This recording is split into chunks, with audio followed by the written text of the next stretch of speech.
Okay, hello everyone. My name is Paul Mahoney.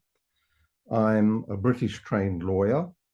My international credentials are that I was the registrar and afterwards a judge of the European Court of Human Rights in Strasbourg, with an intervening 6 years in Luxembourg as president of the now defunct European Union Civil Service Tribunal. I got to know Uno Lõhmuse between 1994 and 1998, when he served as the first ever Estonian judge on the European Court of Human Rights. At the time, the court was a semi-permanent institution with limited jurisdiction. The judges only came to Strasbourg periodically for meetings, and the court only heard the most important cases referred to it by a quasi-judicial filtering body called the European Commission of Human Rights. You will not be surprised to hear that in Strasbourg, Uno was not a noisy, know-all judge intervening at length in deliberations. No, he was quiet-spoken and to the point in his interventions. But he was not at all an acquiescent sheep who always followed where the majority went. Outside the courtroom, I was fortunate to become friends with Uno.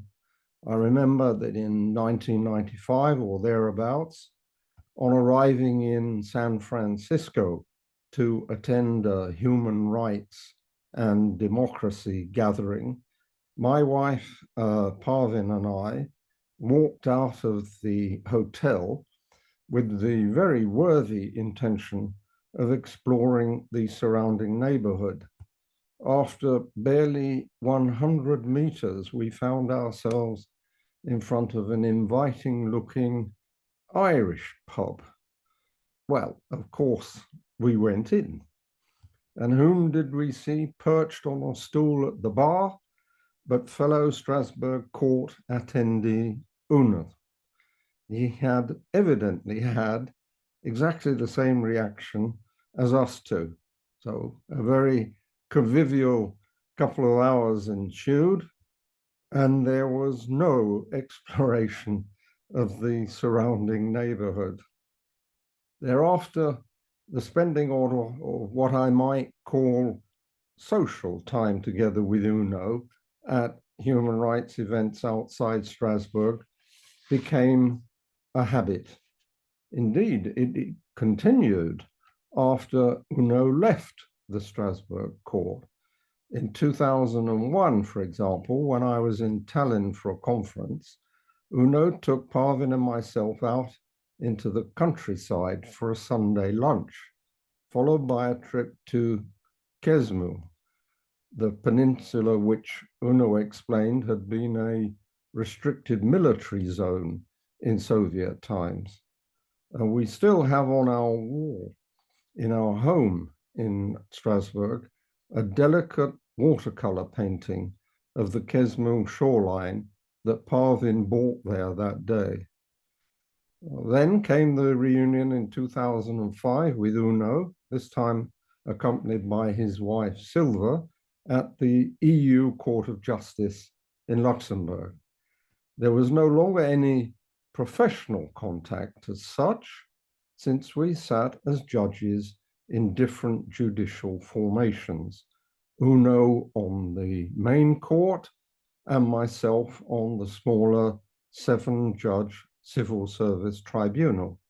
But the enjoyable social contact continued until it was cut short by my return to the Strasbourg court as the British judge in 2012.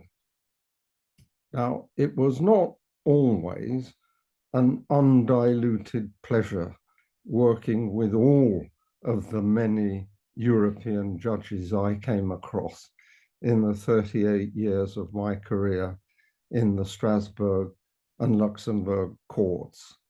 But Uno Lõhmuse was one of the pleasantest and the straightest members of that group.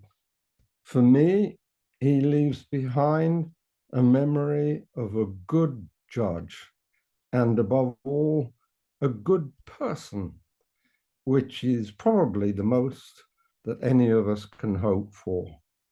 So Parvin and I send our thoughts to his family and his friends in Estonia, and especially to Silva. That's it.